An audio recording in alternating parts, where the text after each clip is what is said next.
4টে ডিমের অমলেট খেলে আমার পেটে গ্যাস হবে। সব মনের রোগ। এই তো বিয়াই মশাই এলেন, তার মুখ করে উঠে দাঁড়ালে সিধে হয়। কিছু হলো তোমার?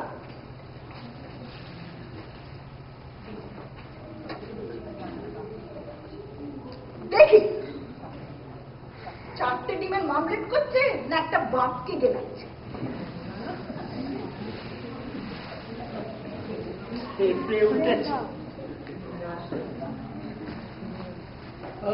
ব্যাপার কি বেআই মশাই? ঠিক নড়ে গেছে বেআই মশাই। আমাদের এত আত্মার্কা স্নেহ দিয়ে একটা সংসারের ভিত নড়ে গেছে। ঠিক ব্যাপারটা বুঝতে পারলাম। কি হবে বুঝে? যা কোনোদিন বুঝতে চাইনি ওরা এখন আমার চোখে আঙুল দিয়ে সেটা বোঝাচ্ছে। আপনার কথাগুলো যেন কেমন হেয়ালি মনে হচ্ছে। ওদিকে পতিত পাবন ঘরে গম্ভীর হয়ে ঢুকলো, শাশুড়িমা কাঁদছে। তাহলে আমি কি এসে কোনো বিপত্তি ঘটালাম? না না, আপনি অতিথি।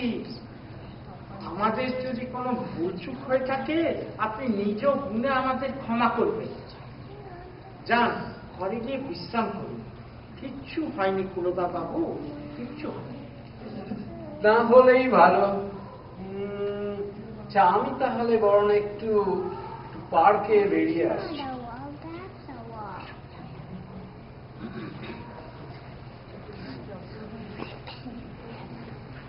এসব কি শুনছি জামাই বাবু? ওতে এমন কাজ করলো? হ্যাঁ, নরনাং মাতুলক্রম। তা তো বটেই, তা তো বটেই। ছেলেরা বড় হয়েছে, থাবড়ানো যায় না। কত ছাড়া এমন বাপের মনে আঘাত দিলি। তুমি থামবে না? মানে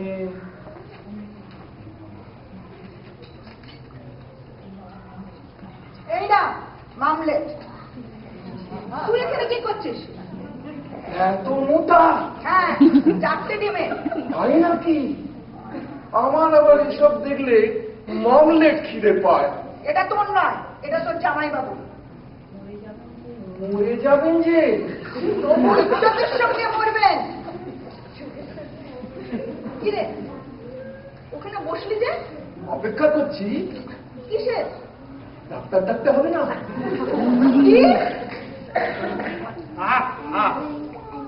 ও যখন লুচি খাচ্ছিল আমি ড্যাগ ড্যাগ করে দেখেছি। এখন ও আবার অমলেট খাওয়া দেখুক কি বল সারা বাবু।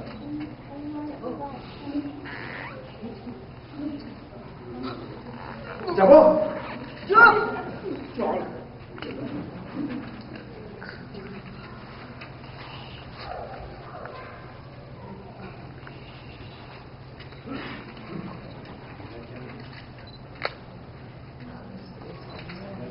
এবার যাবো? না হে না, বেড়ে করেছে। কতদিন পরে খাচ্ছি। তুমি খাবে? খাও খাও খাও না। তোকে ফোন কাটতে হবে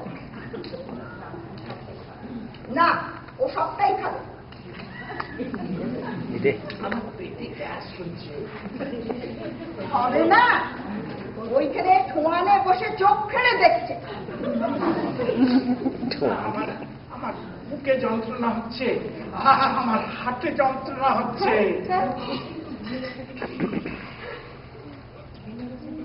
কিন্তু খেমে গেছে দেখছি রে।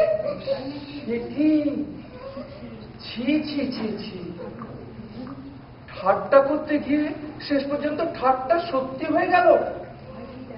পাইটি যা শিগগিরি যা, যা না ডাক্তার ডাকতে যা বাবা। তুমি ভেবো না দিদি, আমি এক্ষুনি আসছি। আমি কি করলাম গো, আমি কি করলাম? কি হয়েছে মা, কি হয়েছে?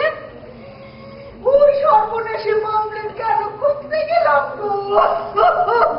আরে চুপ করে দাঁড়িয়ে রয়েছে কি? কে মাথায় হাওয়া করো, তোমার জন্যই তো সব। এই বুনো, চট করে একটা ডাক্তার দেখে আনতো। তুমি যাও না, তোর যেটা আপত্তি কি? তোমারই মেয়ে অসুবিধা কোথায়? ওদের কাউকে যেতে হবে না, মামু কাছে ডাক্তার ডাকতে। এই সরো সরো, তোমরা সবাই সরো, এখানে খেয়ে থাকিও না, একটু আবার শান্তি দাও। এই এগিয়ে দে। তুমি যাও না। ডাক্তার দাদা আমি দিচ্ছি।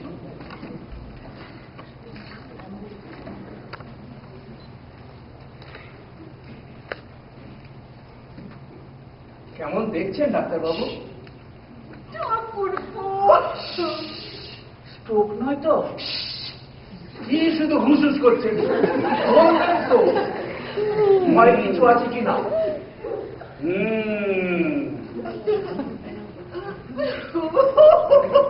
আমার জন্য, শুদ্ধ আমার জন্য। আমি তোদের সবকটাকে চিনে নিয়েছি।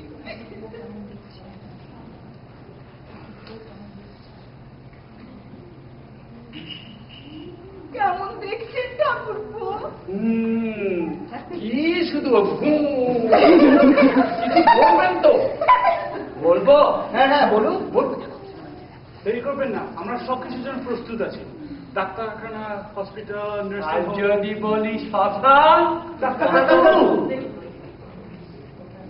তোমরা এখন একটু বাইরে যাও তো, এখানে গোল করো না, বাইরে যাও। কাকিমা তুমিও বাইরে যাও।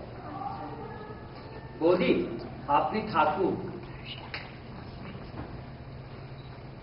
জানেন তো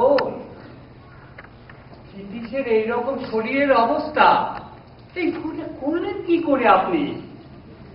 আমি গ্রহের দোষ, নইলে কি আমি নিজে নিজের এত বড় সর্বনাশ করি? আরে কাঁদবেন না, কাঁদবেন না, চুপ করুন, চুপ করুন, আমি দেখছি কি করতে পারি। তাহলে ইলেকট্রিক আমার মত নেই। কি মানে বুঝছিস না কেন? কাঠে কষ্ট বেশি হয়, কাঠে কাজ বেশি দিতে হয়। তা হোক, তবুও তো ফ্যামিলি ট্রেডিশন বজায় থাকতে হবে। আমি কিন্তু অতটা পথ হাঁটতে পারবো না। ছি ছি ছি ছি, মানুষটা এখনো শ্বাস পড়ছে আর তোরা? তুমি থামো, আমাদের বাবা আমরা বুঝবো। আমি দুশো দিচ্ছি, তুই? আমিও তাই। কই দাদা, তুমি কোনো কিছু বলছো না যে? না, আমি ভাবছি বাবা মারা গেলে পেনশনের 750 টাকা বন্ধ হয়ে যাবে, তখন সংসারটা চলবে কি করে? এ তুমি ভাবো, আমিও তো সংসারটা ছাড়তে চলেছি। তা পরে কিন্তু তোমরা আমার শেয়ারের টাকাটা দিয়ে দিও, একবারে না পারলে ইনস্টলমেন্টে দিও। আমি কিন্তু দাদা উপরের পর্যন্ত নিব। তা বললে কি করে চলবে? এখন যদি সাথী না রাজি হয়? তার চেয়ে বলো না বাবু যে আমি ছাড়বো না। বৎস ভাগ্নেগণ, তোমাদের বাবা এখনো জীবিত রয়েছে, এই হিসেব নিকেশটা তোলা থাকতে পারে না? না না, ভুল হয়েছে, যাকে সেটা। তো তোমরা তো বাবাকে খরচের খাতায় ফেলেইছ, এবারে আমার দিদিটার মানে তোমাদের মাতৃদেবী কি গতি করবে ভেবে দেখেছো? আমি তো চলেই যাচ্ছি, মা বুয়া দাদা দিয়ে থাকবে। খরচ দিবি? আমি অন্য সংসার পাততে চলেছি, বুঝতেই তো পারছি। আমার কয় পয়সার রোজগার, মা দাদার কাছে থাকবে। না না না, তোমাদের কাউরি যাওয়া কোনো কর্তব্য নেই, আমারও কোনো কর্তব্য নেই। থাক থাক, তোমাদের কাউকেই দেখতে হবে না। জামাইবাবুর যদি কিছু একটা হয় আমিই দিদিকে দেব। মায়ের গনে করে রেখে যাবে, কিন্তু সন্ধ্যার দিয়ে তো লাগবে। সন্ধ্যার বিয়েতে লাগবে না তোমাদের ভুঁড়ি ভোজে লাগবে? ভাগ্যিস মেয়েটা মাসির বাড়ি গেছে, তা না হলে বুঝতো দাদা হতো কায়সা। সব বুঝি। এমন কিছু হলে আমি ছন্দা আর দিদিকে নিয়ে চলে যাব। আমার যা পুঁজি পাটায় আছে তা দিয়ে একটা দোকান দিলেও আমার চলে যাবে। 3টে পেট বানা আসছে বেইমানের দল। এই যে তোমরা সব একটু এদিকে এসো তো। কি হয়েছে তোমার জামাই বাবু, বলুন বলুন, কি হয়েছে? তোমার জামাই বাবু এই যাত্রা, এই যাত্রায় এই যাত্রা বেঁচে গেলেন।